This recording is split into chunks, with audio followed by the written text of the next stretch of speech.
I don't know about you, but I'm having a great time. And I don't know what's going on if my wife is spiking my coffee in the morning, but I'm as calm as it can be. And they talk about getting tired. I got 2 more gears to go. Okay, I'll hit 4th gear probably around Thursday, and then 5th gear, and roll past them on November the 2nd. But let me just say something to you. In my entire political life, I have never seen the kind of negative, smearing, lying stuff that these Democrats have done and brought on the people of this state. In my entire life, it doesn't matter who's running in this state. It doesn't matter if it's Mike DeWine. It doesn't matter, and I saw a beautiful commercial with his daughter talking about how he inspired her to be the prosecutor and to fight crime. And what do they throw at him? Mud. What do they throw at Dave Yost? Mud. What do they throw at Pat Tiberi? Mud. Barack Obama comes into this state, and all he talks about is they're going to take us backwards. Well, hey, you know what? Backwards into the 90s is a heck of a lot better than what he's given us since he's been president of the United States.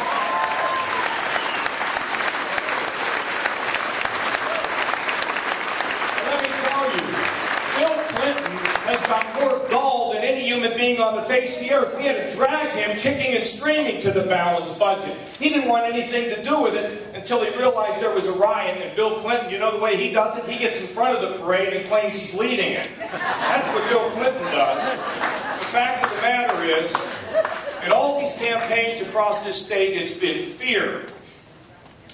I had a lady come to me in Dayton the other day and say, I work in mental health, and they say, you're going to close down all the institutions in Ohio. Put the people out in the streets. They tell the gun owners we're going to go into their house and take their guns away. They tell the teachers with the union, the teachers union that's interested in lining their own pockets and not helping the teachers or the children in this state, they threaten them with the fact that we're going to take their pensions. Shame on them. Do they have one good, positive, decent idea in their brain? I don't think so. So this is a question of fear versus hope. Fear versus hope. You young people, they want to scare you. You believe in good things.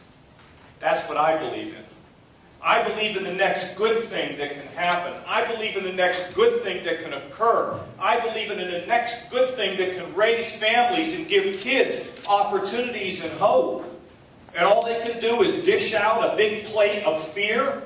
Shame on them. Shame on them. Bring your ideas. You know why they don't bring their ideas? Because they don't have any ideas. That's why they don't bring their ideas. But they will try to buy this election from top to bottom. They're going to use the policies of fear of every left-wing organizer in this country to come in here and scare our people and try to drive people away from the polls. They don't want you to vote. And they stand out here, they can't even get a crowd out here. They got to have union officials standing out here with signs because they can't get anybody to show up. But they're going to have a lot of money. And they're going to tell a lot of lies. We cannot let them win. I'm going to tell you, there is a lot at stake in this election. In my lifetime, when I saw Ronald Reagan win in 1980, you see, he gave us hope. He said our best days are ahead of us, not behind us. Ronald Reagan said we have to dismiss this notion that we've seen the best days. That was probably the most important election in my lifetime. And boy, did they do everything they could to stop him. And thank God he won. 1994 was a glorious night. And then the Republicans actually did something they don't often do. They kept their word. They actually got elected in 1994, and we did drive to change welfare as we know it. To turn power back to the states, which is what we all want today. To cut taxes and balance a budget and pay down debt. And we face a big challenge in Washington and a big challenge here. But the example of 1995 was that if politicians will forget the elections and focus on the folks, It's amazing what can get done. Now, folks, in 2010, this is so important. Why is Barack Obama coming to Ohio for the 12th time? Well, he's running for re-election for president. I'm just running for governor. That's why he's coming. I mean, Joe Biden's been here 20 times. We pray every night he'll come 20 more. Okay?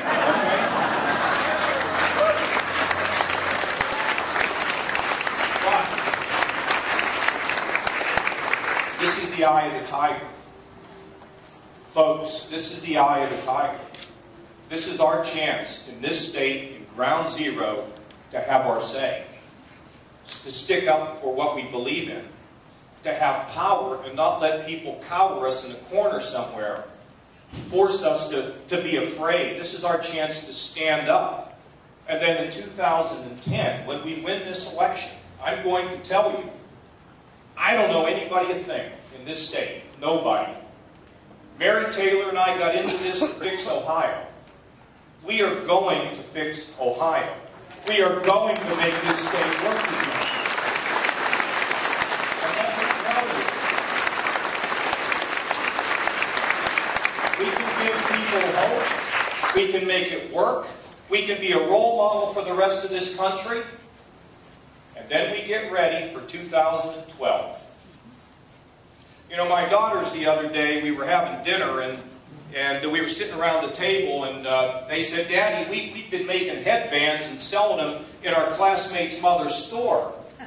And we just got paid $4 a piece for making these headbands. And I said, girls, that's fantastic. When you go to school tomorrow, why don't you give some of that money to your classmates that didn't make headbands? He said, why would we do that, Dad? I said, well, girls, you have to understand, you've made the money. You can buy the crazy bands. You can get the ice cream. And your classmates don't have any money. Don't you think you should give them some of yours? Daddy, if they didn't make headbands, they shouldn't get any of our money. I said, that's why you're Republicans, okay?